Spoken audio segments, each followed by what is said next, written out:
May naaamoy ka ba? Isang kakaibang bango. Parang nanggagaling doon sa stall ng balm.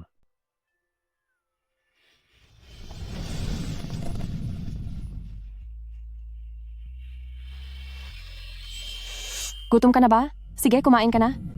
Sayang nga lang, nakikitira lang din ako, kundi ay naiuwi na kita sa bahay. Noong bata ako, may pusa rin kaming ganito. Pero dahil sa allergy ko, ipinamigay din siya. Ehem.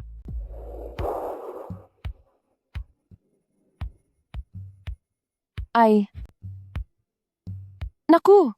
Natuon kasi ang atensyon ko sa pagpapakain sa pusa. Hindi ko napansin na nandyan pala kayong dalawa. Pasensya na po. Ano pong gusto ninyong tingnan?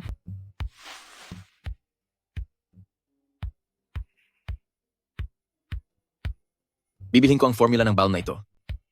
Po? Yung recipe ng balm, sabihin mo ang presyo.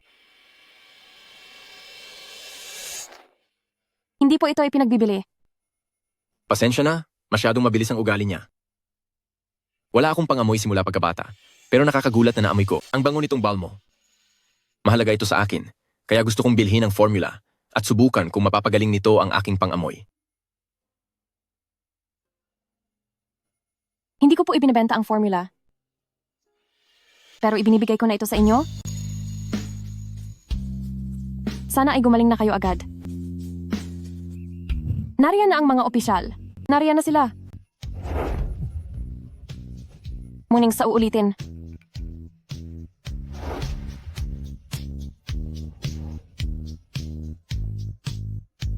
Interesante. Ipaimbestiga mo ang tungkol sa kanya. Opo, boss. Wenbin, Uncle Joe, nandito na po ako. Ma, binilhan po kita ng paborito mong roasted chestnuts. Manahimik ka. Huwag kang kikilos. Ikaw na ulyanin ka, matapang ka pang sumagot sa akin. Bitawan mo ako. Manahimik ka na dyan. Huwag kang gumalaw. Anong ginagawa mo? Bitawan mo ang nanay ko. Sabi ng bitawan mo ang nanay ko. Uy! Nandiyan na pala si Chingxi. O may dala pang mga roasted chestnuts, oh. Anong ginawa mo sa nanay ko? Sabi niya ay Makati ang balat niya, kaya kinakamot ko lang. Bakit? Masama ba? Chingxi, nagsisinungaling siya. Nakita ko ng sarili kong mga mata. Ayaw niyang magpalingon pero pinilit mo pa rin. Kamot ba ang tawag diyan? Chingxi? Chingxi, kumalam ka muna. Inaayos lang ni Papa ang suot ni Auntie Lynn. Isang ulyanin lang ang nanay mo, ano namang gagawing masama ni Papa sa kanya? Chingxi, maayos lang si Mama. Hindi ito masakit. Ma, sabihin mo sa akin. Anong ginawa niya sa iyo? Nasaan pa ang mga sugat mo? Saan ka pa nasaktan? Wala naman. Tara. Punta tayo sa istasyon ng pulis. Mag-report na tayo sa 911 ngayon din.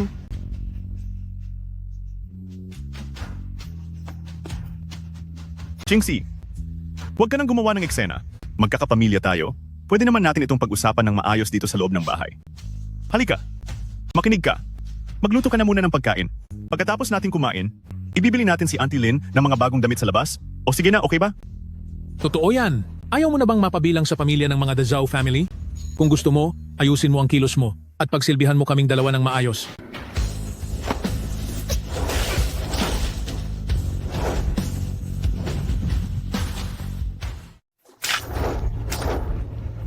Shen Chingxi, nawawala ka na sa sarili mo? May gana ka pang sabuyan ng tubig ang tatay ko?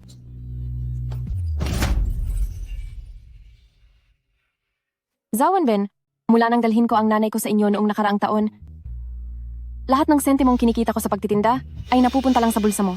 Naging alipin niyo na kaming mag-ina, tagaluto at tagalaba. Ginawa ko ang lahat ng iyon dahil nangako ka sa akin. Nadadalhin mo si nanay sa lungsod para magpagamot. Pero paano naman ang tatay mo? Habang sinusumpong si nanay at hindi alam ang ginagawa, pinagsamantalahan niya siya. Nakita ko ito ngayon. Pero paano noong mga panahong hindi ko nakikita? Anong ginawa niyo sa kanya? Huwag kang mag-eskandalo rito. Hindi ba't gusto mo lang kumapit sa pamilya naming mga Zhou para maipagamot mo ang baliw mong nanay? Sa bait naming Zhou ay tinanggap namin kayo. Sa halip na magpasalamat ka, nagawa mo pa kaming bastusin. Wenbin, kung hindi mo parurusahan nang maigi ang baliw na babaeng ito ngayon, hindi ka karapat-dapat sa apelyidong Zhao. Hindi ako ang gumawa niyan. Maayos ka lang ba? Nay! Siya ang may kasalanan dahil hindi siya mapakali. Nay? Kumusta ang pakiramdam niyo? Anak, ayos lang ako. Matanda na ang mga buto niyan. Wala namang masamang mangyayari. Tara po. Pupunta na tayo sa ospital ngayon din. Sa ospital? Bakit mo pa kailangan gawin yon? Ayos lang naman siya. Matapos mo lang kaming pagbintangan, hinding-hindi iyan mangyayari. Shen Qingxi, sobrang-sobra ka na ngayong gabi. Ngayon din, lumuhod ka, yumukod ka, at humingi ng tawad sa tatay ko. Dahil kung hindi, ang sakit ng nanay mo, huwag mo nang asahan kailanman na hahanap ako ng magpapagamot sa kanya. Hayaan mo na lang ang nanay mo sa probinsya para maging tuluyan na siyang mawala sa sariling bait. Zhou Wenbin? Kung ikakasal tayo, nanay mo na rin siya. Paano mo nasasabi ang mga ganiyang bagay? Mabilis, humingi ka sa akin ng paumanhin. Kung hindi, kalimutan mo nang ikakasal tayo. Isama mo na lang iyang nanay mong wala sa sarili at bumalik kayo sa lunggan niyo sa probinsya. Qingxi, gusto na lang ng nanay na bumalik sa nayon. Huwag na nating ituloy ang pagpapagamot. Bumalik na lang tayo sa nayon. Nay, Qingxi, gusto ko na pong umuwi. sige po. Ma, uuwi na tayo? Aalis na tayo ngayon din. Ito. Sandali. Shen Qingxi, pag-isipan mong mabuti. Kapag lumabas ka sa pintong ito, hintayin mo na lang na lumala ang sakit ng nanay mo hanggang sa hindi ka na niya makilala. Zhou Wenbin, ang nanay ko ang kahinaan ko. Pero kailanman ay hindi mo iyan magagamit laban sa akin.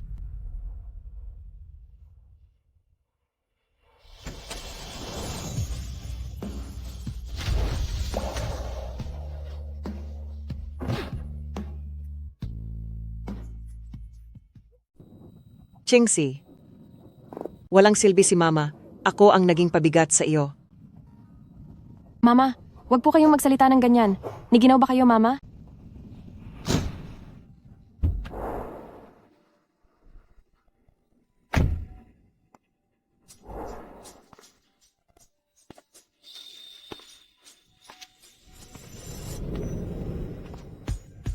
Magpakasal ka sa akin. Kukuha ako ng magaling na doktor para gamutin ang iyong ina. Magpapakasal sa iyo? Hindi naman kita kilala. Lu Group, Lu Chenyan. Nahanap na po, Shen Qingxi ang pangalan niya. Para ipagamot ang demensya ng kaniyang ina, pumunta siya sa lungsod para lumapit sa kaniyang unang pag-ibig na si Zhou Wenbin. Nagpapaalipin ang mag-ina sa pamilya Zhou. Lahat ng kinikita niya sa pagtitinda, kinukuha lahat ng mga Zhou. Ang tinutukoy ko ay ang balsamo. Bakit ang mga peking ito ay wala akong maamoy? Hinala po ng perfumer at ng iyong doktor. Ang sikreto ay maaaring wala sa balsamo, kundi sa mismong gumawa nito, walang iba kundi si Shen Qingxi mismo. Shen Qingxi, dahil kaya mo akong pagalingin, dapat ay manatili ka sa tabi ko. Ang napakayamang si President Lu, nais mo bang magpakasal sa akin? Bakit? Ano pa ba sa tingin mo? Gusto ka niya? Gusto? Gusto ako?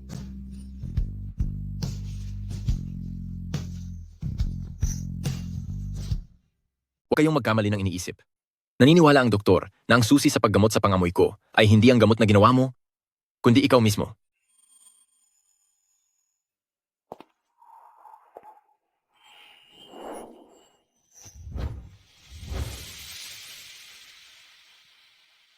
Bukod sa espesyal mong amoy, may amoy kuting din sa'yo.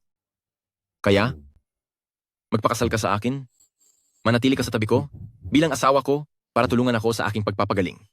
Ayoko! Huwag kang magmadali sa pagtanggi. Bilang kapalit, kukuha ako ng isang sikat na doktor para gamutin ang iyong ina. Alam mo naman na ang demensya ay walang lunas, pero ang sikat na doktor na iyon, kaya niyang gumawa ng milagro. Pag-isipan mo, pakasalan mo ako. Magaling ang lalaking ito. Gusto ko siya bilang manugang.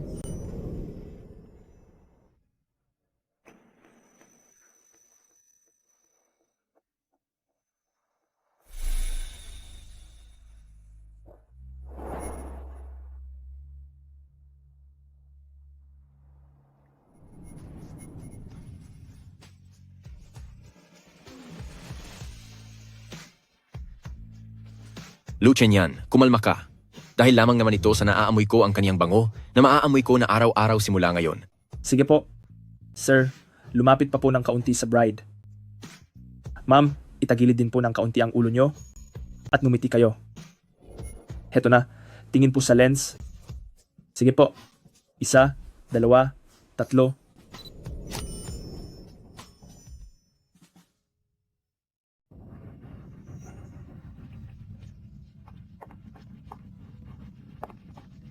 Dahil tapos na ang legal na proseso, tutupad ako sa aking pangako. Nakakuha na ako ng appointment sa isang sikat na doktor. Kapag naging maayos na ang kalagayan ng nanay mo, aalis na tayo agad. Nagawa nga niya talaga ang sinabi niya. President Liu, salamat sa iyo.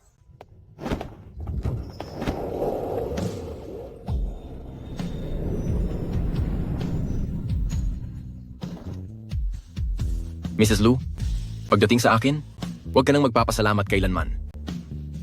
Mrs. Liu? Hanggang kailan pa tayo magkakayakap ng ganito? Pwede mo na ba akong bitawan?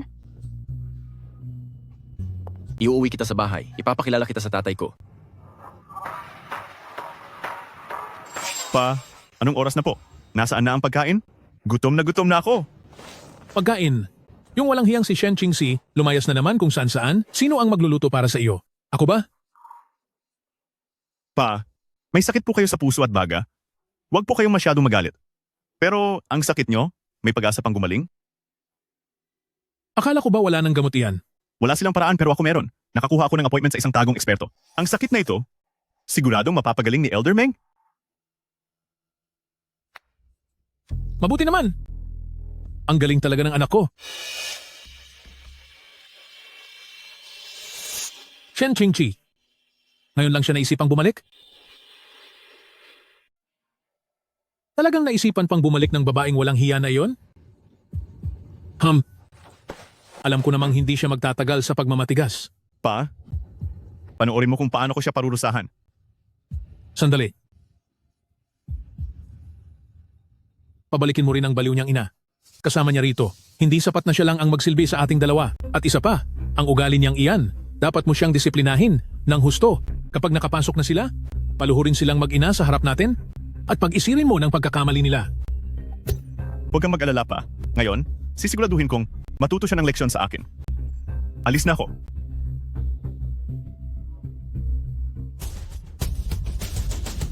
Kailangang makuhanan ko ito ng video.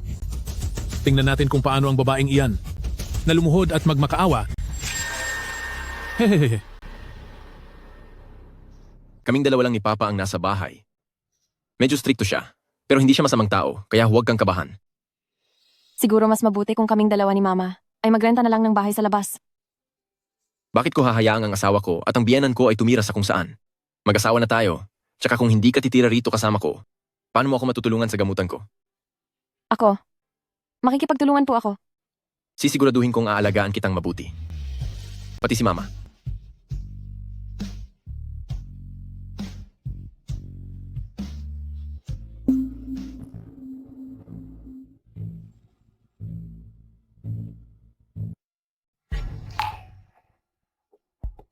Pa, nasaan po yung taong sinasabi niyo? Wala naman akong makitang kahit sino dito. Ay, ang pelikular.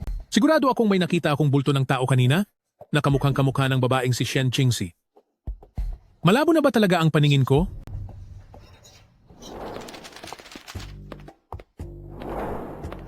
Tiyan, sino po sila? Pa, siya po si Shen Qingxi. Siya po ang pinakasalan ko. At ito naman po si Auntie Lin. Siya ang ina ni Qingxi.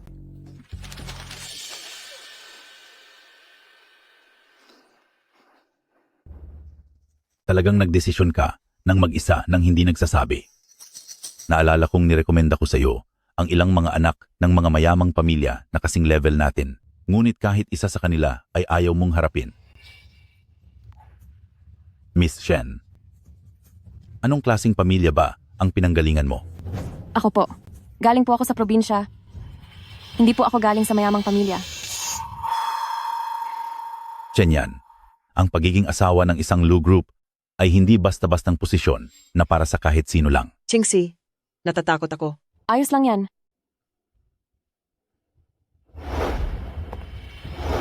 Angko, isipin nyo na lang po na kumuha kayo ng katulong. Kahit anong trabaho ay kaya kong gawin, wag nyo lang po kaming paalisin. Pa, si Shen Qingxi ay asawa ko. Pamilya na rin natin si Auntie Lin. Ang bahay na ito ay bahay din nila.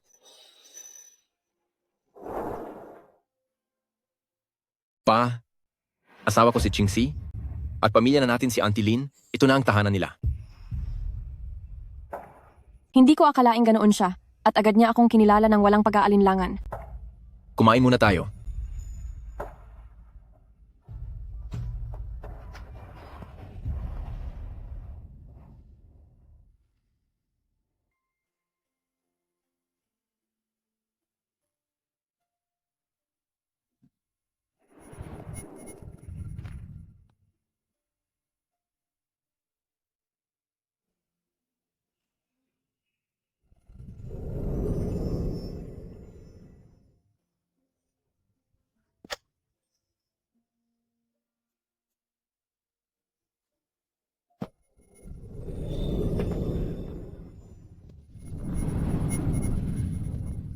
Naaamoy ko pala ang bango ng bath soap mo. Pero hindi ba't sabi ng doktor ay wala kang anumang naaamoy? Maliban sa iyo ko lang talaga yun naaamoy. Halika, upo ka. Tutulungan kitang magpunas. Ako na po ang gagawa. Baka mabasa lang ang mga damit mo.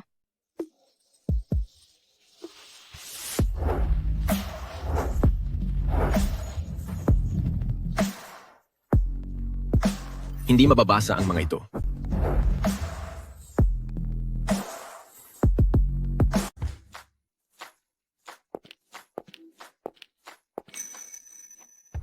President Lu, matagal na po kitang hinihintay.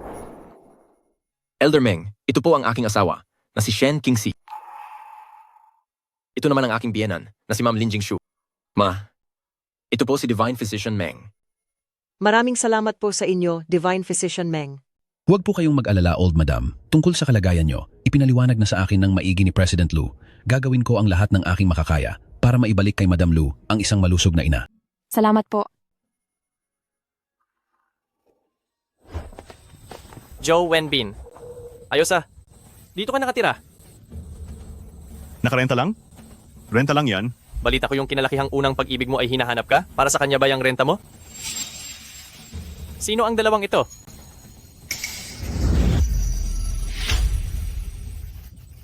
Sila ba? Katulong lang sila na kinuha ko. Tagalinis at tagapagluto sila. Anong sinasabi mong pag-ibig? Huwag kang gumagawa ng kwento. Iyon ang sabi ng lahat.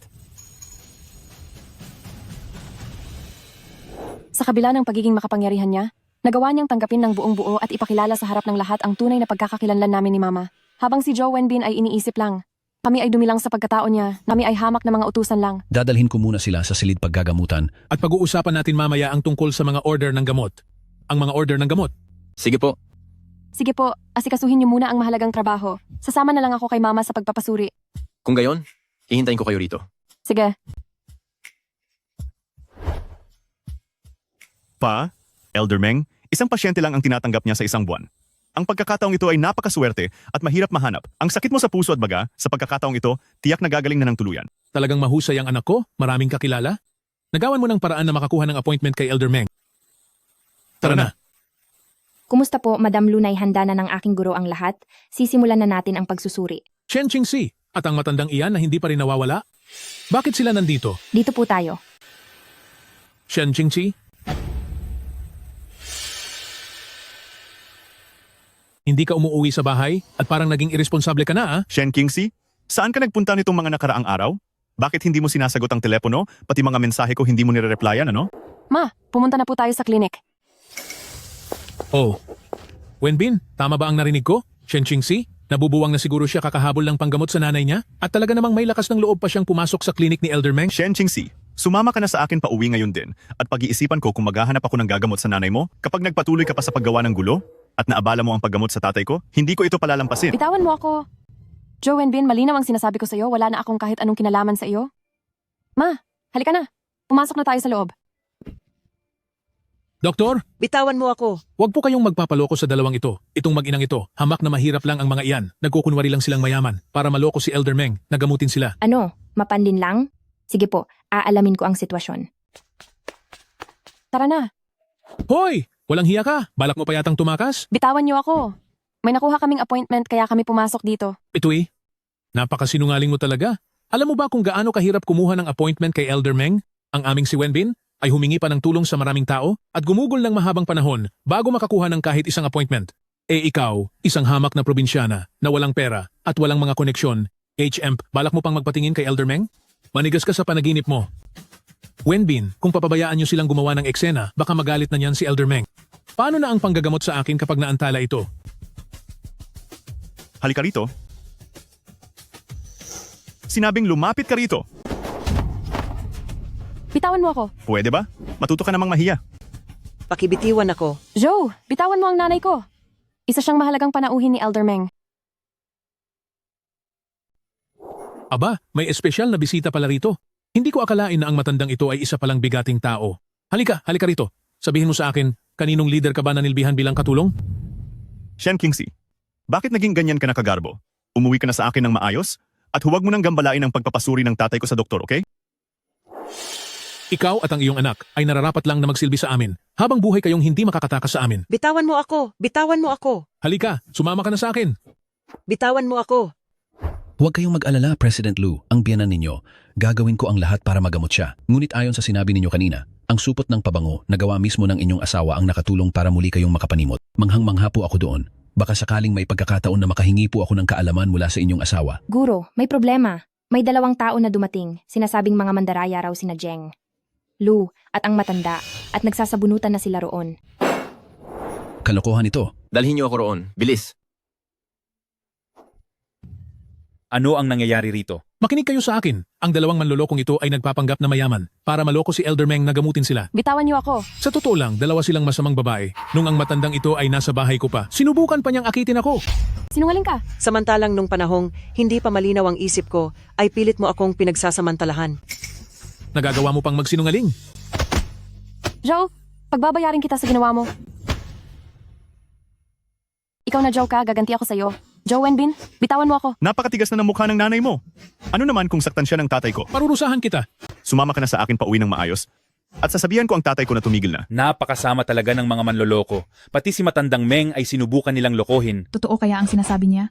Kahit pa manloloko sila, masyado namang matindi ang parusa sa kanila. Anong matindi doon? Ang mga manlolokong gaya nila, kailangang saktan para madala. Tama iyan, paalisin na sila. Huwag nating hayaang madumihan nila ang lugar ni Elder Meng. Bitawan niyo ako. Tulungan niyo ang nanay ko. Nagmamakaawa ako. Tulungan niyo po ang nanay ko. Chenyan, tulungan mo ako, pakiusap. Chenyan, nasaan ka na? Shen Qingxi, nabaliw ka na ba sa ambisyon mong umangat sa buhay? Ang President Lu ng Lu Group, sa tingin mo ba ay bagay sa'yo? Kahit pahiyain mo ang sarili mo, hindi ka man lang papansinin ni President Lu. Katulad mong hamak, sasabi ko sa iyo, tingin mo ba ay tutulungan ka niya? Nay, Tigil.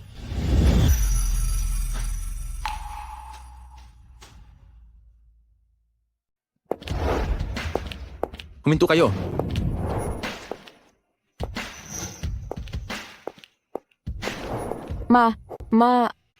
ayos lang po ba kayo?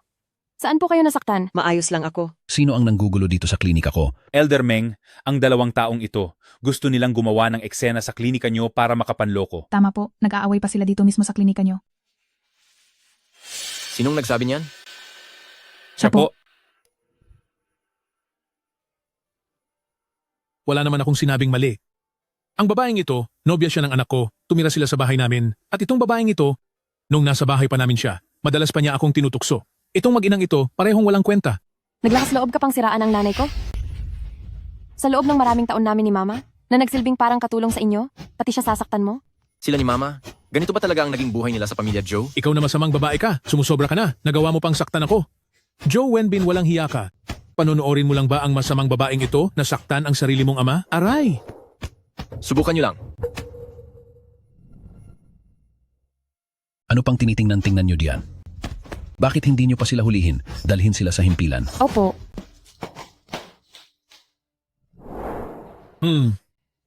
Sinasabi ko na nga ba? Ngayong alam nyo nang nagkamali kayo, huli na ang lahat. Iha, hulihin nyo agad ang manlolokong ito. Aray. Ang sakit, masakit. Doktor, bakit niyo po ako hinuhuli? Ako po ang pasyente ni Elder Meng ngayong buwan. Mayroon po akong appointment number. Ganoon ba? Pasyente ko ngayong buwan? Kung gayon, gusto kong makita, nasaan ang appointment number mo?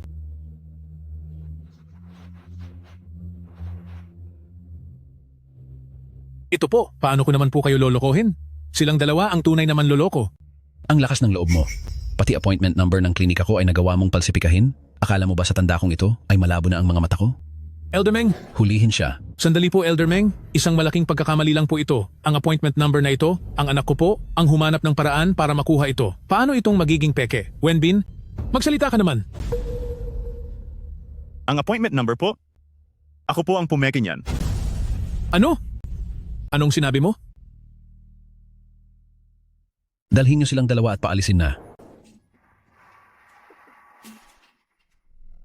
Si Lu Chen yan, na isang respetadong CEO? Bakit niya inaalalayan si Lin Jingshu, ang matandang walang silbing iyon? Pati si Shen Qingxi, sinaktan din niya ako, pati ang appointment number niya ay peke. Bakit hindi niyo rin siya dakpin? Si matandang Ginang Lin ay ang tanging pasyente ng aking guro ngayong buwan. Ikaw na isang hamak na manloloko.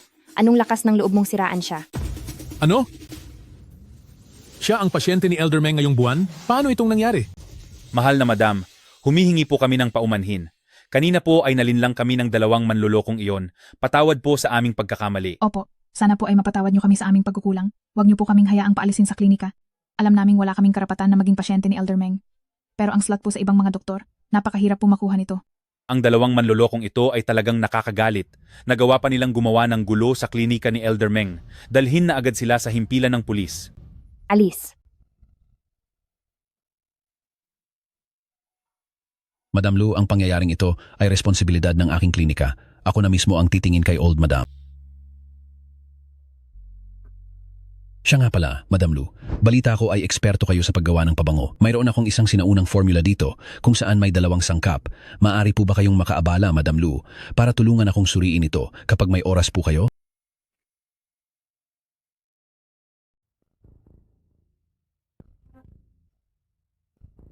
Pwe? Ang Shen Qingqi na walang hiyang iyon, umalis lang siya ng ilang araw. Paanong naging matagumpay na siya agad? Sabihin mo sa akin, hindi kaya totoong may iba na siyang lalaki sa labas? Imposible? Pagdating sa kanya, ako lang ang tanging lalaki sa buhay niya dahil ako ang naglabas sa kanya mula sa probinsya. Kapag iniwan niya ako, sino pa ang mahahanap niya? Sino ang nakakaalam? Basta, hindi mo hahayaang maging maayos ang buhay niya at ng matandang iyon? Tara!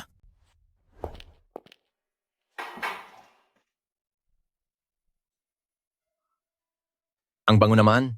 Qingxi, bakit ang galing mo magluto? Diyan yan. Ikaw, amoy mo na ba ang niluluto?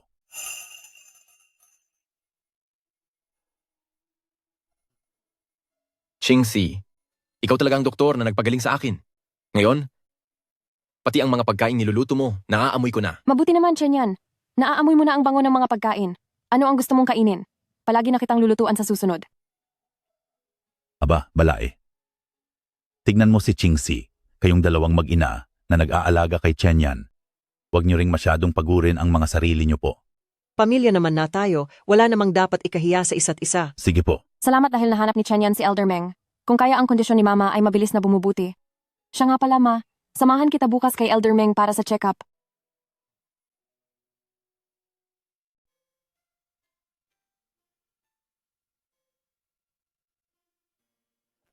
Ang kondisyon ni Old Madam ay bumubuti ng mas mabilis kaysa sa inaasahan ko. Ito ang bagong reseta.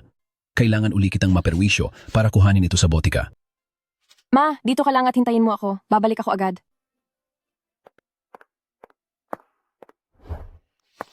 Saklolo, tulungan niyo ako.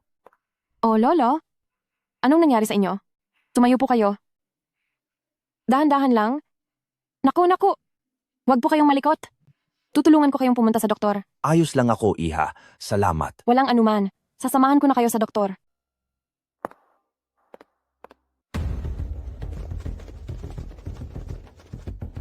Ano kaya? Noong nakaraan ay dinaya natin ang appointment number natin? Na yun kaya ay papayag pa ang mga tao sa klinika. Nagamutin ako? Huwag kayong mag-alala, Tay. Sa pagkakataong ito, kumuha ako ng slot sa estudyante ni Elder Meng totoo na ito.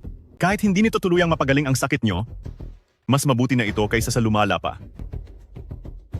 Sige. Titingnan ko. Nasaan ba ang silid ng doktor? Tara na!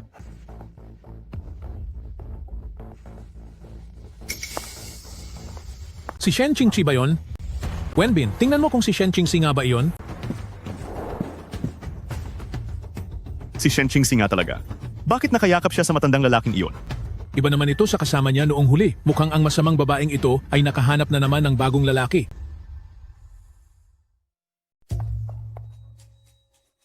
Sino-sino kayo? Anong ginagawa niyo ritong umaaligid? Maling daan kami. Maling daan. Tara,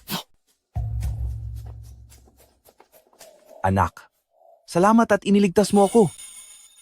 Tay, Anak ko, kumusta ang pakiramdam niyo? mas mabuti na salamat sa magandang dilag na ito at tinulungan ako. Maraming salamat po.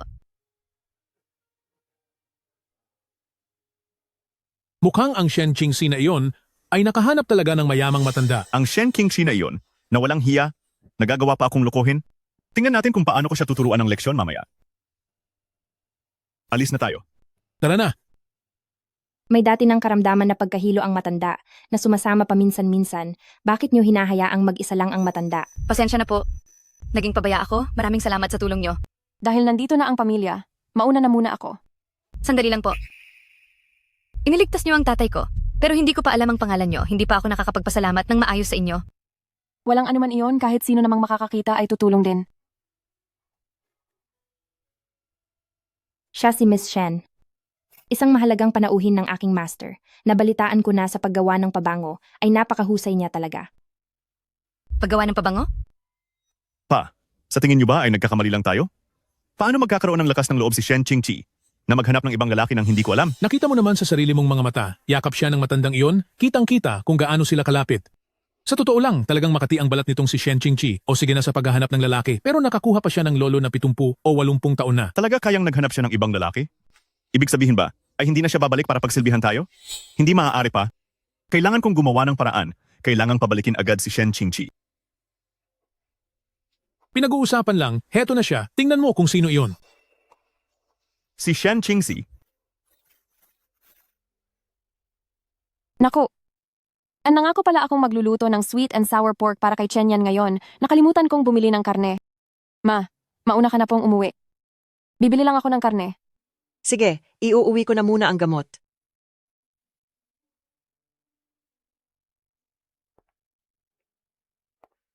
Shen Qingxi.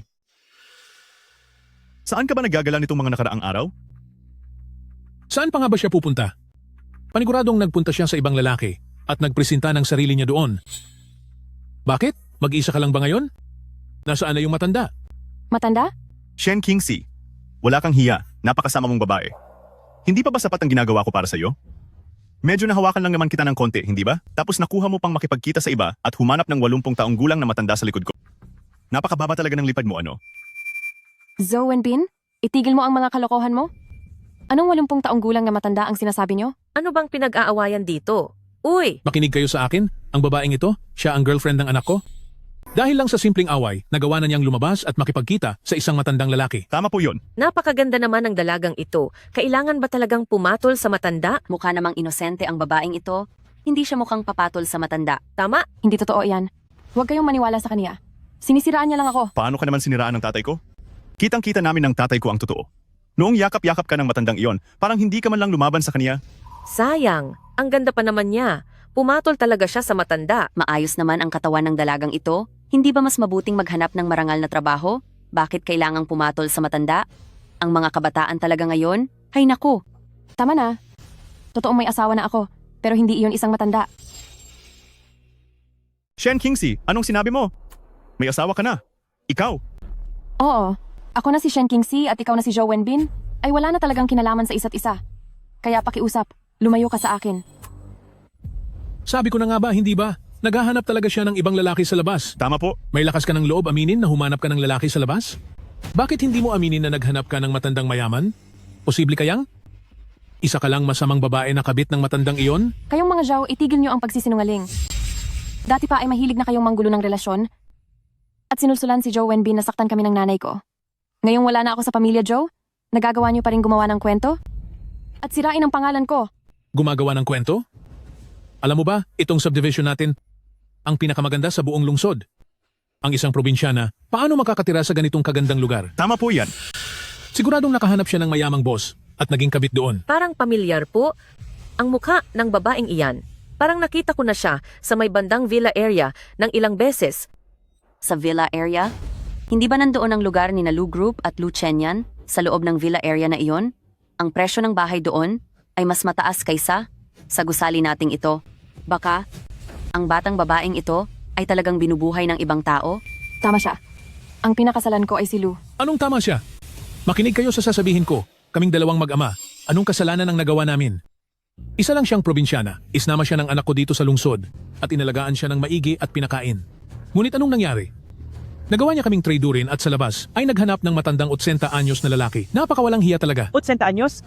Kalahati ng katawan niyan ay malapit na mawala, di ba? Maganda naman itong bata, ano ba ang nakita niya doon? Anong nakita niya? Siyempre, hinihintay niyang mawala ang matanda para makuha niya ang lahat ng mamanahin. Magsinungaling ka. Kaawa-awa naman ang aming si Wenbin. Napakarami niyang isinakripisyo, ngunit nauwi lang ang lahat sa ganito. Tay, hayaan na lang po natin. Ituturing ko na lang na hindi ako pinalad sa buhay. Joe Wenbin, sinabi ko na sa iyo na hindi ako naghahanap ng matanda. Ang lalaking pinakasalan ko ay ang uri ng taong hindi niyo kailanman maaabot. Hindi namin maabot? Mula sa isang tulad mo? Sinong disenteng tao ang papatol sa iyo? Ang ibig mo bang sabihin ay hindi ako isang disenteng tao?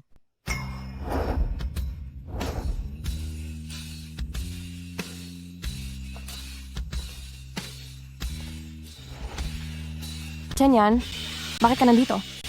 Sabi ni Mama ay may nanggugulo sa iyo, kaya pumunta agad ako rito. Sino ka ba?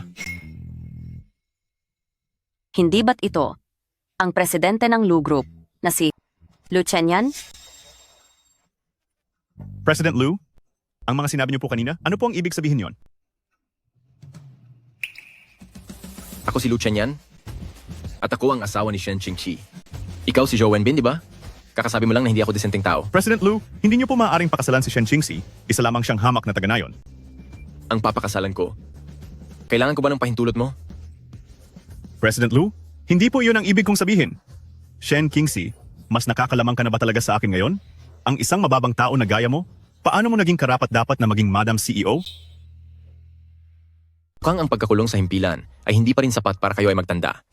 Gustong-gusto niyong nagkakalat ng maling balita, di ba? Hahayaan ko ang legal team ng Lu Group. Naturuan kayo ng leksyon para kayo ay magtanda. Legal team ng Lu Group? Kapag natalo tayo sa kaso, hindi ba't malaking halaga ang kailangan nating ibayad? President Lu? Patawad? Pagkakamali lang ito? Pagkakamali lang po. Ikaw, magmadali ka at humingi ng tawad kay President Lu. Wala tayong ganoon kalaking pera para sa demanda. Pa, malinaw na si Shen Qingxi ang nakikipagkita sa matandang lalaki sa labas? Bakit mo ako pinahihingi ng tawad? Ayaw ko. Anong matandang lalaki? Tama, ang mag-amang ito kanina. Sinabing ang asawa nyo ay may matandang lalaking kinakasama. Oo nga, malinaw na malinaw ang pagkakarinig namin. Napakadetalye ng pagkakasabi nila. Nakita ko ito ng sarili kong mga mata. Doon mismo sa klinika ni Elder Meng, isang matandang lalaki ang yumakap sa kanya. Ang matandang yon ay may anak na babae pa? Kukuha lang ako ng gamot para sa nanay ko. Nakita kong nadapa ang matanda, kaya inalalayan ko siya sa klinika para magamot. Tumulong lang pala siya. Ang mga ganitong tao, ang dumi ng puso, kaya marumi rin ang tingin nila sa lahat. Shen Qingxi, sigurado ka bang wala kayong hindi magandang ginagawa ng matandang yon? Sige, bibigyan kita ngayon ng pagkakataon. Basta sumunod ka at umuwi na sa bahay at mamuhay tayo ng maayos ng magkasama, aakto ako na parang walang kahit anong nangyari.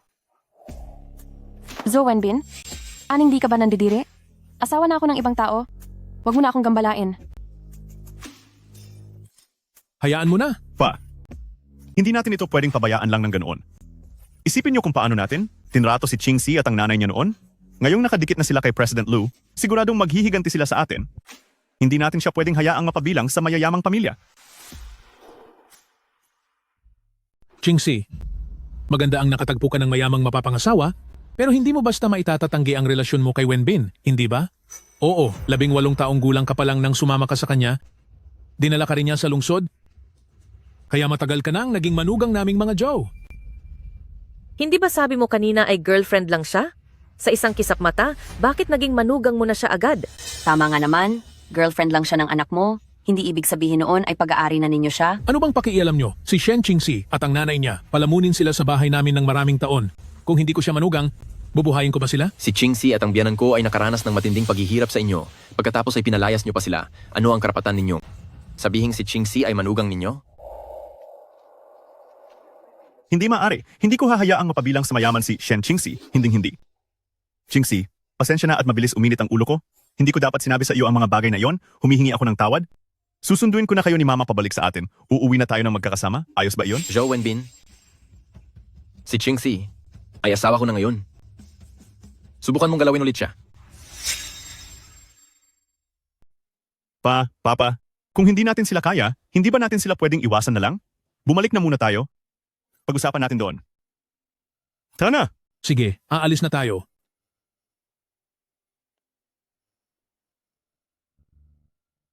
Chingsi, pasensya ka na at nahirapan ka? Naghihintay na sila mama at papa sa bahay. Tara na.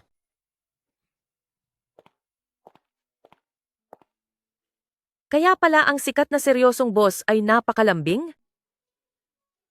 Mahal lang talaga niya ang asawa niya? Sana all.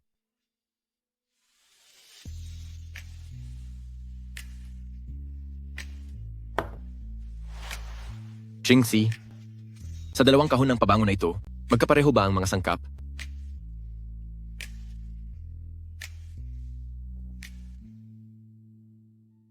Ang isa ay amoy sandalwood at ang isa ay amoy osmanthus. Wala silang pagkakatulad sa mga sangkap. Bakit mo na itanong? Hindi. Sa dalawang kahon ng pabango na ito ay may iisang uri ng amoy na hindi sandalwood o osmanthus. Kagagaling lang ng pang-amoy mo? Lahat ng amoy para sa iyo ay masyado pang bago? Huwag mo na itong isipin. Sandali, Chingchi.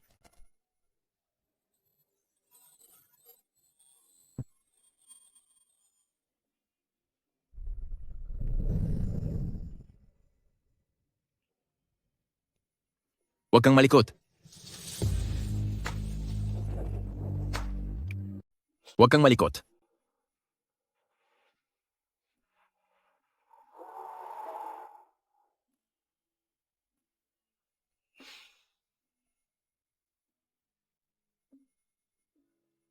Amoy mo iyon. Oo.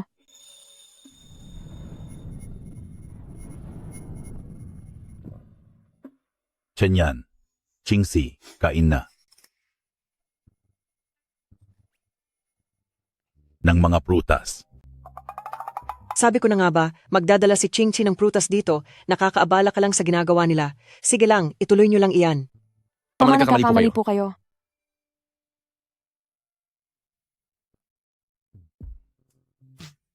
Ano ulit yung sinabi? Amo kanina? Amoy ko? Ang ibig kong sabihin, itong dalawang pabango na ito, parehong amoy mo.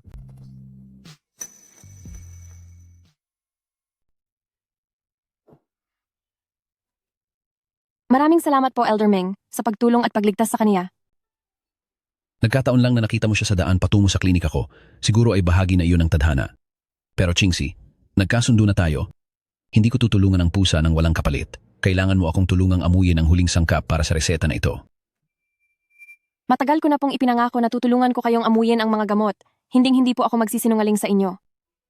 Halika, ilapag mo siya sa sahig. Tingnan natin kung makakalakad na siya.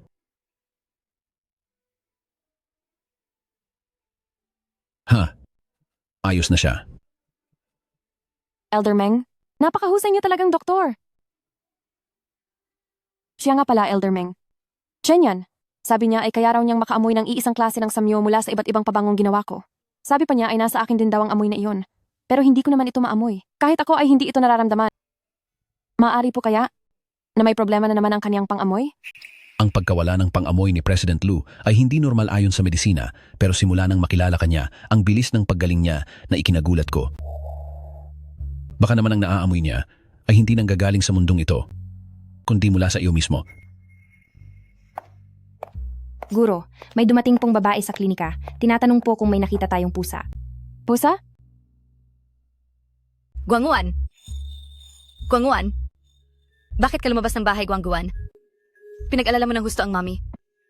Salamat sa inyo. Maraming salamat sa pagpulot kay Guanguan. Mukhang nahulog siya mula sa mataas na lugar, kaya napinsala ang kaniyang binti.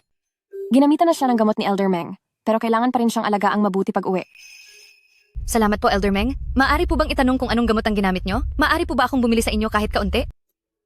Hindi ko maibibigay sa iyo iyan dahil ito na lang ang natitirang bote ko at hihintayin ko pa si Madam Lu para amuyin ang reseta para sa akin. Sa pamamagitan lang ng pang-amoy? Ay kaya mo nang malaman ng mga sangkap? Interesado ka bang maging isang perfumer? Ako po? Interesado ka ba na maging isang perfumer? Ako po? Ako. Kaya ko naman po gumawa ng ilang scent bomb, pero para sa ganoon kapropesyonal na bagay, hindi ko po iyon kaya. Pero taglay mo ang pinakamahusay na talento para maging isang perfumer. Ang iyong pangamoy. Ako ang head ng International Perfumers Association, Chulanin. Kung papayag ka, nais kitang imbitahan para lumahok sa gaganaping international competition sa susunod na buwan. Ako po, talagang hindi ko po ata kaya. Bakit hindi mo subukan ngayon? Tignan natin kung mahahanap mo sa pamamagitan ng pangamoy ang huling sangkap na nasa gamot na ito. Kung mahulaan mo ng tama, dapat kang lumahok sa kompetisyon. May kakayahan ka at hilig mo ang paggawa ng mga pabango. Bakit hindi mo subukan?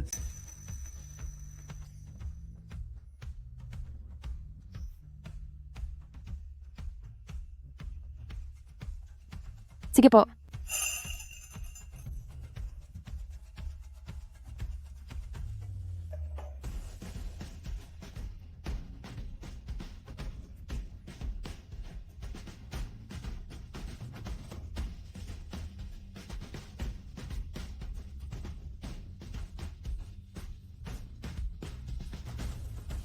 Dapat ay ito iyon.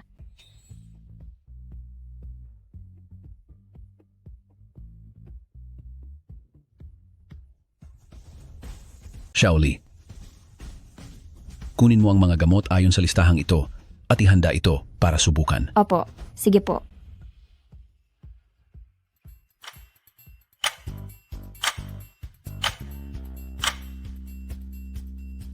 Handa na po ang gamot.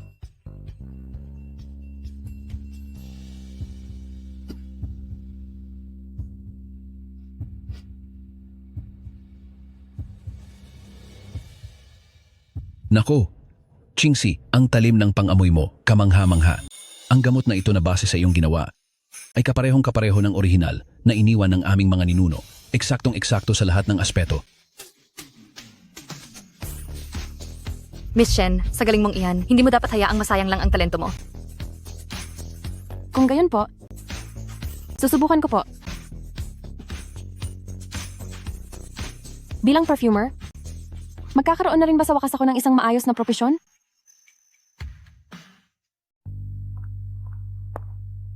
Hoy, hindi ba si Madam Lu ito? Ano na? Daladala ang mga pinamalengke? Mukhang nagpakasal ka lang pala sa mayamang pamilya para maging kusinera. Shen Qingqi, ang pagiging asawa ng isang bilyonaryo ay hindi bagay para sa isang mahirap na tulad mo. Kung ako sa'yo, humingi ka na lang ng maayos na tawad sa tatay ko, papatuloyin pa kita sa bahay, bibigyan kita ng matinong trabaho, mamuhay tayo ng tahimik at simple, ano bang masama doon?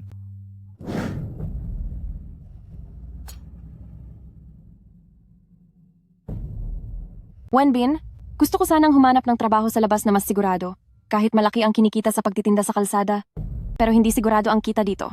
Kapag umuulan, wala man lang kahit isang customer. Wala ka nang kasanayan, wala ka pang tinapos. Kung hahanap ka ng trabaho, sino naman ang tatanggap sa'yo? Diyan ka na lang magtinda para magkaroon ng makakain. Mula umaga hanggang gabi, kung ano-ano na ang iniisip mo. Hindi ko kailangan. Ikaw, dahil lang ba yan sa nakapangasawa ka ng mayamang tao? Tingnan mo kung gaano kakayabang sa kaunting swerte mo. Ingat ka at baka isang araw ay maghirap kayo at mauwi ka lang sa panlilimos sa kalsada. Dahil masyadong kang nag-aalala sa negosyo ng asawa ko. Bakit hindi ka na lang pumunta sa opisina niya para magtanong? Shen Qingxi, huwag mong abusuhin ang kabutihan ko. Ang trabahong inaalok ko sa'yo ay hinding-hindi mo makukuha sa sarili mong pagsisikap. Magiging sales lady ka sa department store. Hindi ba gusto mo naman ng pabango? Doon ay makakakita ka ng mga mamahaling pabango na hindi mo pa nakikita kailanman. Ibig sabihin ba nito ay kailangang magpasalamat ako sa'yo? Ang mga bagay na gusto ko, makukuha ko sa sarili kong paraan. Hindi ko kailangan ng tulong mo. Zhou Wenbin. Shen Qingxi, sige magkunwari ka pa. Titingnan ko kung hanggang kailan mo kakayanin yan. Para maging isang sales lady, dapat ay may tinapos ka. Akala mo ba ay makakapasok ka gamit ang sarili mong kakayahan? E di abangan na lang natin.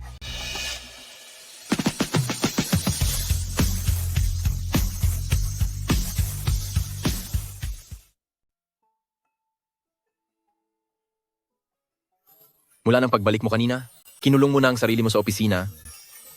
Ano bang tinitingnan mo? Nandoon ako kanina sa klinika ni Elder Meng at nakatagpo ko ang president ng International Fragrance Association na si Chu Lanyin.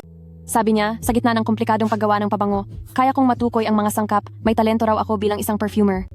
Inanyayahan niya akong lumahok sa gaganapin sa susunod na buwan na International Fragrance Competition. Pero ang totoo, alam ko naman na ginagawa niya lang iyon para magpasalamat. Dahil tinulungan ko siyang mahanap ang pusa niya.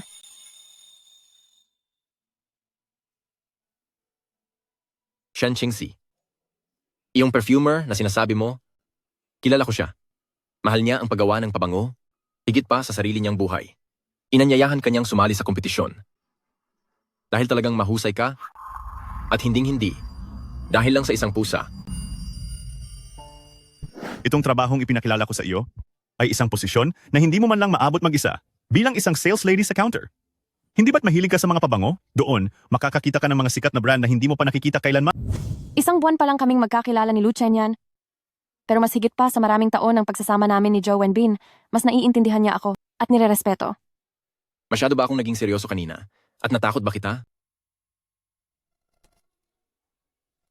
Lu Chenyan, bakit napakabait mo sa akin? Dahil sa'yo, karapat-dapat kang tratuhin ng ganito kabuti. Ano ang sinabi mo kanina? Hindi ko narinig ng malinaw. Ah? Ang sabi ko, gabing-gabi na, magpahinga ka na ng maaga.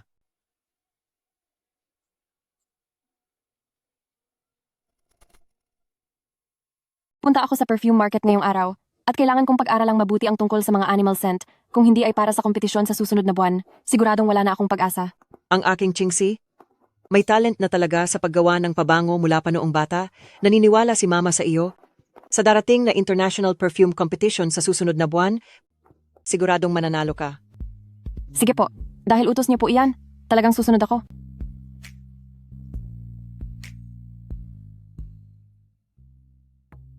Wenbin, naririnig mo ba ako? Sasali si Shen Qingxi sa International Perfume Competition. Huwag mong sabihing hindi kita binalaan nung naging malapit lang siya sa Lu Chenyan na iyon. Marami na siyang nagawang gulo sa atin. Kapag hinayaan mo pa siyang sumali sa kung ano-anong kompetisyon, lalo ka lang niyang hahamakin. Kung ganoon, sisiguraduhin kong hindi siya makakasali. May paraan ka ba? Kayo po ba si Miss Shen Qingxi? Mayroon po kaming box ng mga sangkap ng pabango na kailangan ninyong pirmahan. Wala naman akong biniling kahit anong sangkap. Pero pangalan niyo po talaga ang nakalagay. Pasensya na po, pakikuha na lang po sa labas. Nasa labas na ako, nasaan ka ba? Sandali lang po, ibibigay ko na po agad sa inyo ang gamit nyo.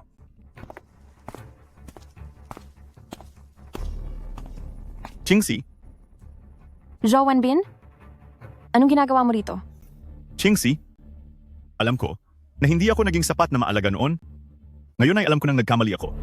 Bigyan mo pa ako ng isa pang pagkakataon, umuwi na tayo sa bahay at magsama na tayo ng maayos.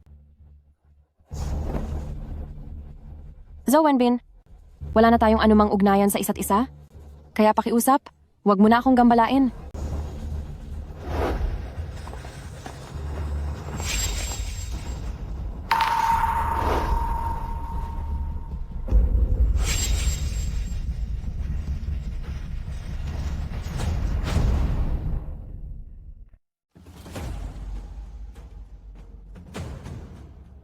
Bakit ang tagal mong kinuha ang parcel?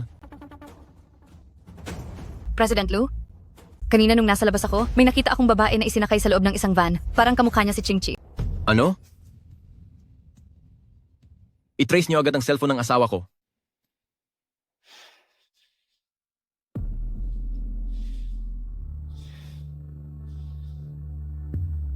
Pa, siguraduhin ninyong bantayan nang mabuti si Qingxi.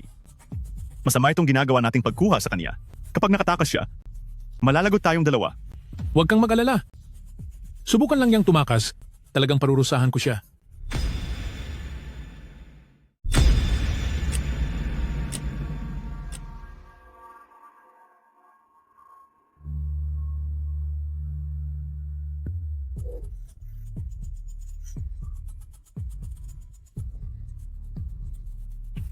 Zhou Wenbin, pakawalan mo ako. Isa itong pangingidnap. Alam mo bang isa itong krimen? Kung sinabi mong pangingidnap ang ginawa namin, paano ka namin mapapakawalan? Para hayaan kang magsumbong sa pulis. Zhou Wenbin, pakawalan mo ako. Gagawin ko ang lahat ng gusto mo. Basta pakawalan mo lang ako ngayon. Pangako, hindi ako magsusumbong. Maitatama mo pa ang lahat ngayon. Qingxi, wala akong ibang gusto. Basta manatili ka lang ng maayos sa tabi ko, babalik ang lahat sa dati nating samahan. Susunduin ko rin ang mama mo at mamumuhay tayong lahat bilang isang masayang pamilya. Huwag mong gagalawin ang nanay ko. Subukan mong galawin siya. At tiyak na paparusahan ka ni Lucien yan. Si Lucien yan pa rin ba ang iniisip mo? Ngayon, kahit sinong makapangyarihan pa ang dumating, wala nang makakapagligtas sa iyo. Wenbin, alam ko, hindi ka naman talagang masamang tao. Makinig ka sa akin, pakawalan mo na ako. Nangangako ako na hindi ko hahayaang usigin ka ni Lucien yan dahil dito. Wenbin, huwag kang makikinig sa kaniya. Hanggang ngayon, puro si Lucien yan pa rin ang nasa isip niya. Mababa ang tingin niya sa iyo.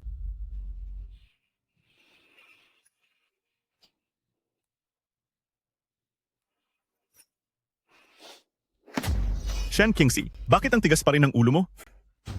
Sinabi ko na, sumama ka lang ng maayos sa pag-uwi at pagsilbihan mo kaming mabuti ng tatay ko. Pero bakit hanggang ngayon, bukod tanging si Lucien yan pa rin ang laman ng puso mo? Huwag mong kakalimutan at tandaan mo ito, tayo ang nararapat para sa isa't isa. Wala kang saysay, baliw ka. Hindi tayo pareho? At hindi ako mamumuhay kasama mo. Tumigil kayo.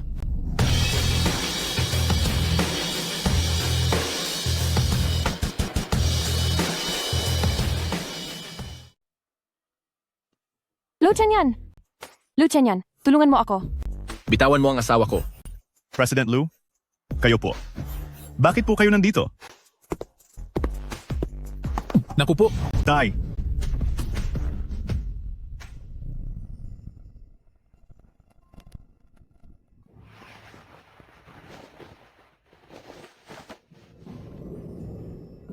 Pumunta ka na muna sa event.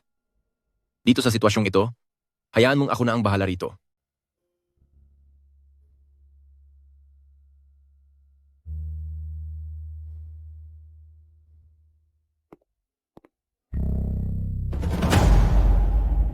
Ngayon naman, oras na para pagbayarin ko kayo sa mga ginawa niyo.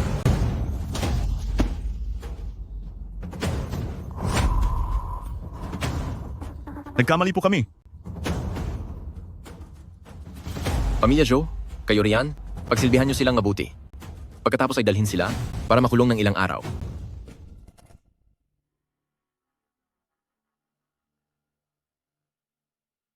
Hukom, malapit na ang oras ng kompetisyon. Hindi pa ba tayo magsisimula? Oo nga, hindi naman pwedeng dahil hindi dumating si Shen Kingsley ay hindi na tayo maglalaban, di ba? Isa itong international na kompetisyon. Ang hindi pagdating ni Shen Kingsley ay senyales na sumuko na siya, kaya bakit kailangang sayangin ang oras namin? Hukom, simulan na ang laban? Kingsley, bakit wala ka pa rin hanggang ngayon? Sige, magsisimula na ang kompetisyon ngayon. Sandali lang.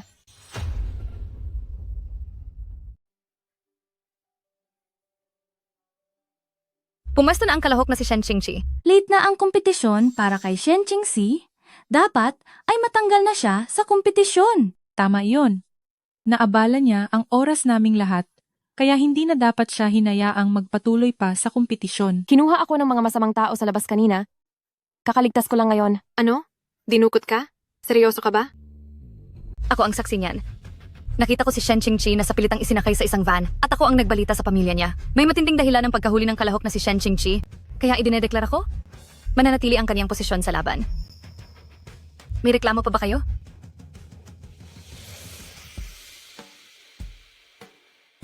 Ngayon inaanunsyo ko na ang International Perfume Competition ay formal nang nagsisimula. Unang bahagi. Pagsusuri sa pangunahing kakayahan sa pangamoy. Subukan ninyong amuyin nang nakapikit ang bawat sangkap sa inyong harapan at isulat ang pangalan, pinagmulan at katangian nito sa inyong answer card. Ikalawang bahagi. Pagsusuri sa memorya ng mga samyo. Amuyin ang pinaghalong mga pabango na nasa inyong harapan at isulat ang sagot sa inyong answer card. Ikatlong bahagi. Paggawa ng malikhaing samyo. Sa loob ng itinakdang oras, gamit ang mga ibinigay na sangkap, gumawa ng pabangong tumutugma sa ating tema. Mayroon lamang kayong 30 minuto.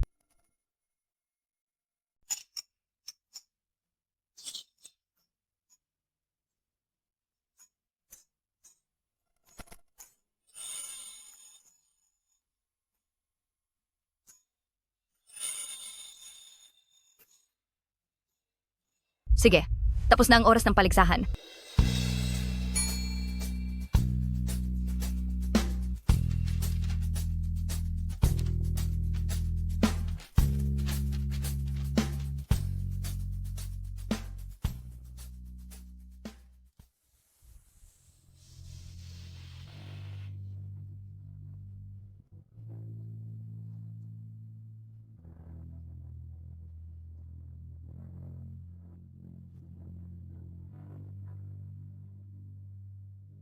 Ipinahahayag ko na. Ang nanalo sa International Fragrance Competition na ito ay ang kalahok na si Shen Qingqi.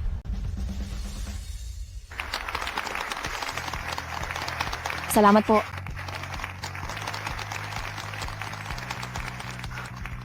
Congratulations. Aking dakilang perfumer na si Shen.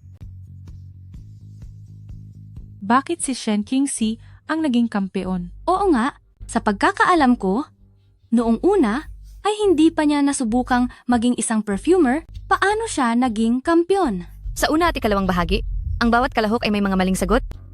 Tanging ang kalahok na si Shen Qingxi lang ang nakakuha ng lahat ng tamang sagot. Pero bilang isang perfumer, ang aktwal na paggawa ang pinakaimportanteng bagay, hindi ba? Lahat kayong mga kalahok ay pumili na gumamit ng halimuyak na amoy simbahan. Pero nakalimutan ninyo na ang kapayapaan ay hindi lang galing sa mga templo, kundi higit na nagmumula sa kalikasan at sa loob ng pabango ni Shen Qingxi ay may taglay na kalmado at natural na amoy. Kung mayroon kayong ibang opinyon, maaari kayong pumunta rito para amuyan ito. Titingnan ko. Miss Shen, kung hindi po ninyo mamasamain, nais ko po sanang magpaturo sa inyo tungkol sa paggawa ng pabango. Siyempre, pwede. Kasalanan mo ito dahil sa walang kwenta mong plano? At heto na tayo ngayon? 15 araw na pagkakakulong. At nagbayad pa tayo ng $50,000 na multa bago nakalabas. Nang sabihin kong kunin natin si Shen Qingxi, pumayag ka rin naman, pati ang nanay niya ay gusto mo pang isama. Ma? Naalala ko bigla. Nakalimutan kong kunin ang pabango para kay Elder Meng. Gawin natin ito. Mauna ka na sa klinika. At babalik din ako agad. Sige.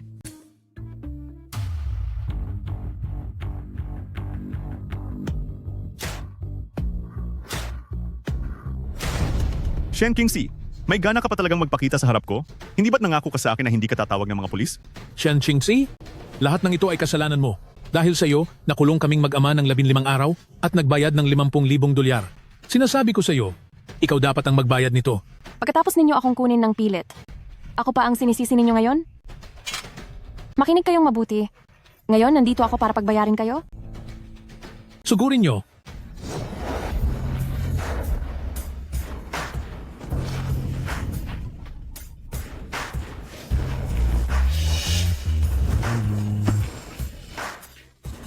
Huwag kang magmadali.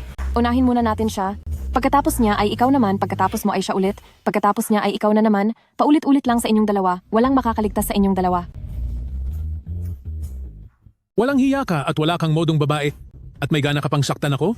Halos makalimutan ko na. Maging ang nanay ko ay minaliit mo, kaya pagbabayarin kita para sa aming dalawa.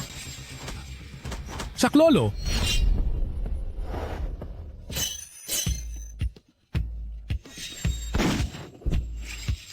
Maaari mo ba akong patawarin? Chenyan, may malaking problema.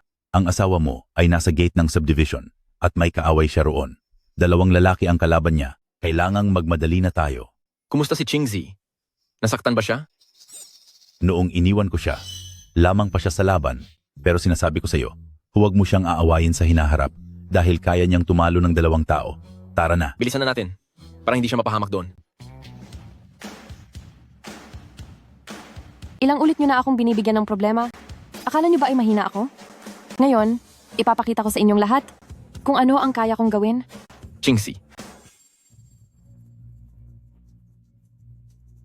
Alright, Elderly Master Lu? May problema sa isip si Shen Qingxi. Nanununtok siya kapag sinusumpong. Huwag mong hahayaang ang taong iyan ay mapabilang sa pamilya niyo. Naku, may ganitong talento pala ang Qingxi ko? Mukhang hindi na ako matatakot na may gumambala sa akin balang araw. Qingxi, sa susunod, hayaan mo akong humarap sa mga masasamang taong iyan. Baka masaktan mo lang ang sarili mo. Qingxi, hindi ba kasama mong lumabas ang iyong ina? Nasaan na siya? Masyado akong naging abala sa pagtutuos ng mga bayarin. Nalimutan ko po na nauna na siya sa klinika. Kung ganoon, bilisan na nating pumunta doon. Sige po. Tara na. We,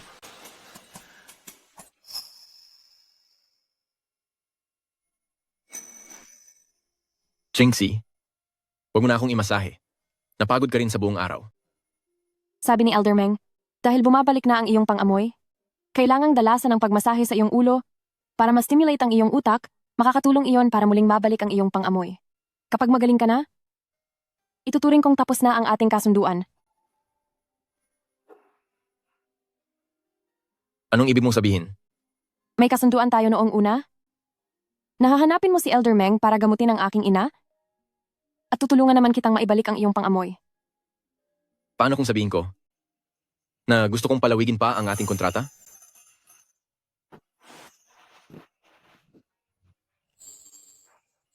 Shen Qingxi, ikaw ang lunas na nagpapagaling sa akin. Nagugustuhan na kita. Kaya, pwede bang palawigin muna natin ang kasunduang ito? Pero, hindi ako karapat-dapat.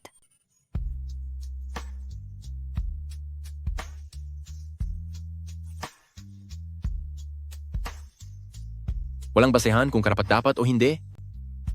Ang gusto ko lang malaman. Gusto mo rin ba ako? Kung hindi mo ako gusto, itulak mo ako palayo.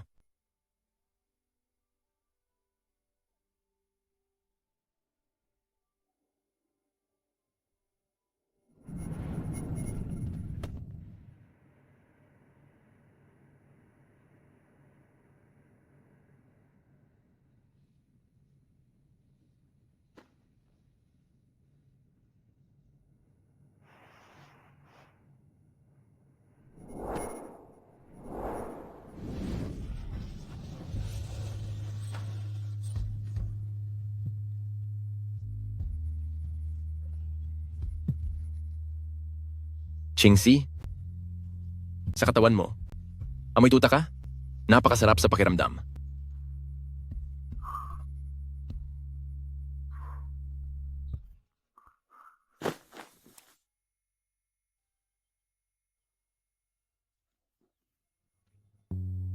Qingxi, Tianyan, bakit po? akala ko wala ka na rito. Bakit ang aga mong gumising ngayon? Sabi po ni Master Chu, ang pinakamalaking kumpanya ng pabango sa Jiang City ay gustong imbitahan ako na maging kanilang chief perfumer, kaya mag-uusap kami ngayong araw. Magandang balita yan. Ihahatid kita mamaya gamit ang kotse. Wag na po, susunduin na po ako ni Master Chu mamaya. Qingxi, medyo matraffic dito sa panig ko. Mauna ka nang pumasok. Darating din ako agad. Sige po, wag po kayong magmadali.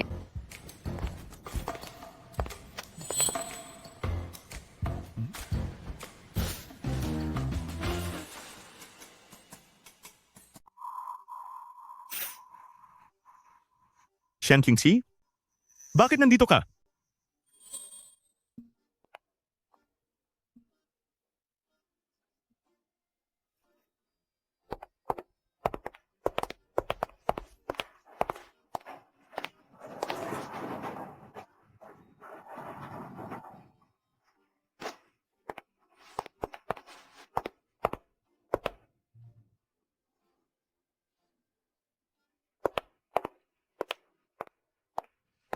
Kailangan pumirma? Dito po. Magandang araw, ako si Shen Qingxi, mayroon akong appointment. Sige po. Sandali. Ano bang tingin mo sa kumpanya namin? Kahit sino na lang bang kung sino ay papasukin nyo basta sabihing may appointment? Shen Qingxi, binigyan na kita ng pagkakataon noon na irekomenda ka bilang sales lady sa mall, pero tinanggihan mo ako. Bakit? Ngayon gusto mong umasa sa sarili mo para mag-interview sa kumpanya namin? Nananaginip ka ng gising. Inirekomenda ako ni Master Chu, pakitingnan naman po ang impormasyon ng appointment ko. Opo. Hindi tumatanggap ang kumpanya namin ng kung sino-sino lang kahit sino pa ang nagrekomenda sa kanya hanggat sinabi kong hindi siya pwedeng pumasok ay hinding-hindi siya makakatapak sa pintuan ng kumpanyang ito ngayong araw. Supervisor Zhao, paano kung ang babaeng ito ay narito para sa isang interview? Kung ganoon, lalong hindi siya pwedeng pumasok. Tungkol sa kanya, kilalang kilala ko na siya. Pagdating sa industriya ng paggawa ng pabango, wala siyang alam kahit na konti, ang kaya lang niyang gawin ay ang mumurahing gawang kamay na sabon. Ang interview na yan, hindi na kailangan dahil hindi siya kailanman papasa sa mga pamantayan ng ating kumpanya. Shen Qingxi, inuutusan kitang lumayas na sa kumpanyang ito. Hala! Zhao Wenbin, inimbitahan ako ng boss ninyo, kaya pinapayuhan kitang irespeto mo ako. Zhao Wenbin, imbitado ako ng boss nyo, kaya pinapayuhan kitang rumespeto ng kaunti. Isang hamak na tindero na katulad mo? Iimbitahan ka ng boss namin? Shen Qingxi, tingnan mo nang mabuti. Ako ang supervisor ng kumpanyang ito ngayon. Kapag hindi kita pinapasok sa pintong ito, hindi ka talaga makakatapak sa loob ng kumpanyang ito. Zhou Wenbin, sigurado ka bang gusto mo akong paalisin? Siyempre naman. Maliban na lang kung luluhod ka sa harapan ko, baka sakaling maging mabait ako at bigyan ka ng pagkakataong mag-interview. Sige. Sige, payag ako. Aalis na ako, pero asahan mong hindi ka iiyak habang nagmamakaawa na bumalik ako. Lumayas ka na. Ching-Chi, ang bilis mo namang natapos makipag-usap. Hindi pa nga ako nakakapasok sa kumpanya. Pinaalis na agad ako ng supervisor nila. Sandali lang. Boss Jiang, napakaangas naman ng supervisor ng kumpanya nyo. Pinahanap nyo sa akin si Miss Shen, tapos ang supervisor nyo, direkta siyang pinalayas. Ganito ba talaga ang pakikitungo nyo sa amin? Master Chu, tiyak na may hindi pagkakaunawaan lang po rito. Sandali lang po, pupunta na ako riyan agad. Ching-Chi, gusto mo pa rin bang makita si Boss Jiang? Kung ayaw mo na, aalis na tayo ngayon din. Nandito na rin lang naman tayo. Kitain na rin natin siya. Naku po, pasensya na po. Pasensya na talaga po kayo. President Jiang, bakit po kayo nandito? Tabi, huwag kang humarang dahil susunduin ko si Miss Shen. Master Chu, Miss Shen. Master Chu, Miss Shen, kasalanan ko at naging pabaya ako, nakalimutan ko pong magbigay ng abiso. Ang mga tauhan ko po sa ibaba ay baka nagkaroon lang ng kaunting hindi pagkakaintindihan. Bigyan niyo po sana ako ng isa pang pagkakataon. Sa loob na po tayo mag-usap. President Jiang, itong si Shen Qingxi po, ay isa lamang siyang manloloko. Hindi niyo po siya pwedeng hayaang mag-interview sa kumpanya. Zhou Wenbin, ano bang ibig mong sabihin? President Jiang, itong si Shen Qingxi, ay dati ko siyang girlfriend. At wala siyang alam pagdating sa paggawa ng pabango, wala siyang alam doon. Hindi po siya pwedeng mag-interview dito. Boss Jiang, mukhang ang supervisor po ng kumpanya nyo ay maraming hinaing laban sa akin. Siguro ay hindi na lang natin dapat ituloy ang pag-uusap. Zhou Wenbin, walang hiya ka? Sino ang nagbigay sa iyo ng karapatang sirain ang dangal ni Miss Shen? Si Miss Shen ay isang kampyon sa International Perfume Competition. Sadyang inimbitahan ko si Miss Shen para magsilbi sa kumpanya natin bilang ating chief perfumer. Kampiyon ng international competition? Chief perfumer si Shen Qingxi? Hindi ito maaari. Supervisor ng kumpanya? Oo. Zhou Wenbin. Ikaw pala ang bumastos kay Miss Shen, kaya pinapaalis mo si Miss Shen. President Jiang, pagkakamali lang po ang lahat. Pagkakamali? Hindi ko po alam na si Miss Shen ay isang perfume competition winner. Anong pagkakamali? Zhou Wenbin, tanggal ka na sa trabaho. President Jiang, huwag niyo po akong sisibakin sa trabaho. Hindi pwedeng mawala sa akin ang trabahong ito. Paano na kami ng tatay ko sa Jiang City para mabuhay kapag nawala ang trabahong ito? PP President Jiang.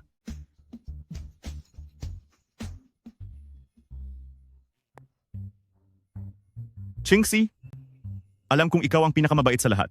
Tulungan mo akong makiusap kay President Jiang na huwag akong sasantihin, ano? Nagsusumamo ako. Zhou Wenbin, wala na tayong anumang ugnayan sa isa't isa. Bakit naman kita tutulungan? Umalis ka. Master Chu, Miss Shen, sa loob na tayo mag-usap.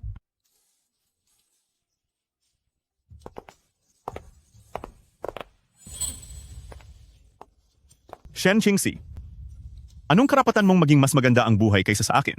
Dahil sa iyo ay nawalan ako ng trabaho, kaya hihilahin din kita pababa para pagbayarin.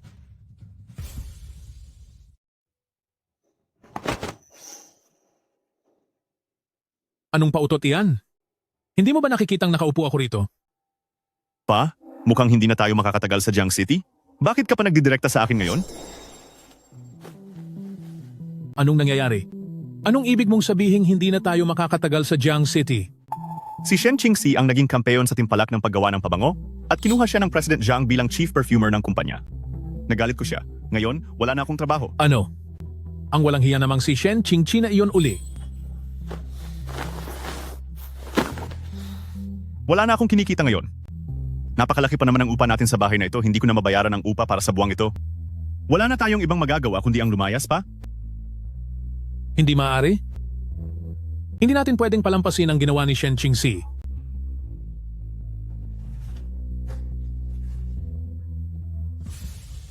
Sini-RA niya ang magandang buhay nating mag-ama, kaya hindi rin natin siya hahayaang maging masaya.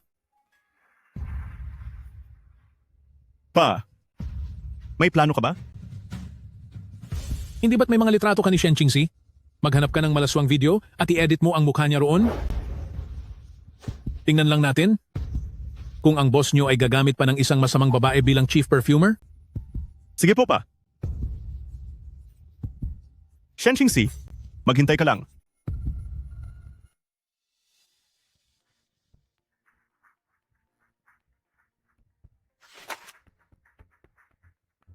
Isang karangalan na maanyayahan ang International Perfume Champion na si Miss Shen Qingxi na sumali sa atin. Swerte ang kumpanya natin sa inyo.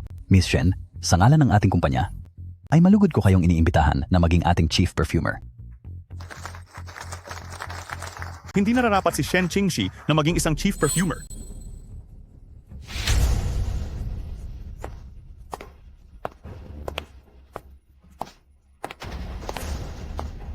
Nais ko siyang isuplong dahil ang tunay na pagkatao ni Shen Qingxi ay isa lamang siyang masamang babae. Nasa akin ang mga ebidensya ng kanyang masamang gawain. Ang isang kriminal na tulad niya ay hindi karapat dapat maging chief perfumer. Kaya ko ring patunayan na nilagyan ni Shen Qingxi ng gamot ang anak ko noon. Tinakot niya ang anak ko na idedemanda siya para lang maging nobya siya ng anak ko. President Jiang, para lang sa ikabubuti ng kumpanya, kaya pinaalis ng anak ko si Shen Qingxi. Halika kayo, tingnan ninyo ito.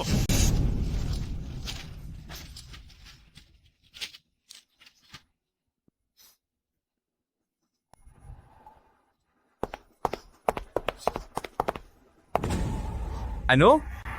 Masamang babae? Isa itong napakalaking balita. Ang kampyon sa paggawa ng pabango ay isa palang masamang babae. Tingnan ninyo, si Shen Qingxi nga ang nasa larawang ito. Asawa ba ni President Lu ang Shen Qingxi na ito? Hindi ko ito inaasahan. Nagpakasal pala si President Lu sa isang masamang babae.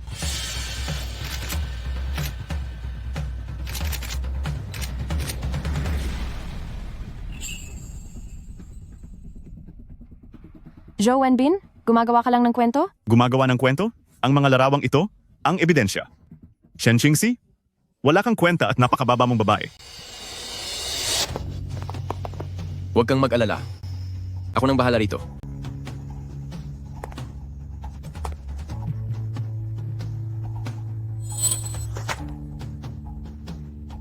Alam kong lahat kayo rito ay bihasa sa media. Imposibleng hindi ninyo mapansin na halatang peke ang larawang ito gamit ang AI. Oo nga, hindi tama ang pwesto ng leeg sa larawang ito. Tingnan nyo, maging ang background ay tabing rin. Napakasama ng taong ito. Gumamit siya ng AI na larawan para siraan si Miss Shen. Kunan nyo ng litrato ang taong iyan. Huwag niyo akong kuhanan.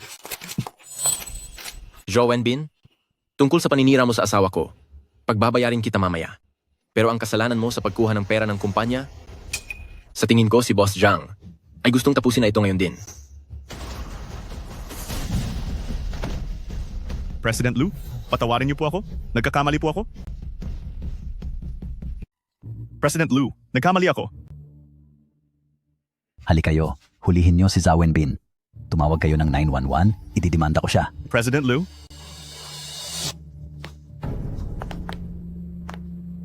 Hindi niyo siya pwedeng hulihin. Hindi pwedeng makulong ang anak ko. Teka lang, Sige na. Sabihin mo na. kung magtatawag kayo ng pulis, isama nyo na rin ako.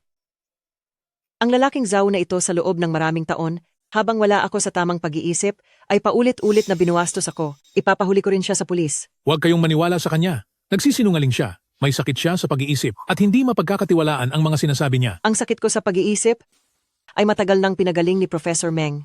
Mapanindigan ko ang bawat salitang sinasabi ko ngayon. Kung ganoon, dalhin din ang lalaking Zhou na ito, isama niyo rin siya sa istasyon ng pulis. Tara. bitawan niyo ako. Huwag niyo akong hawakan.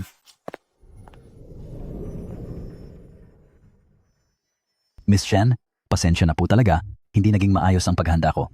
Kung ganoon, ituloy natin ang pirmahan. Sige po, tuloy kayo.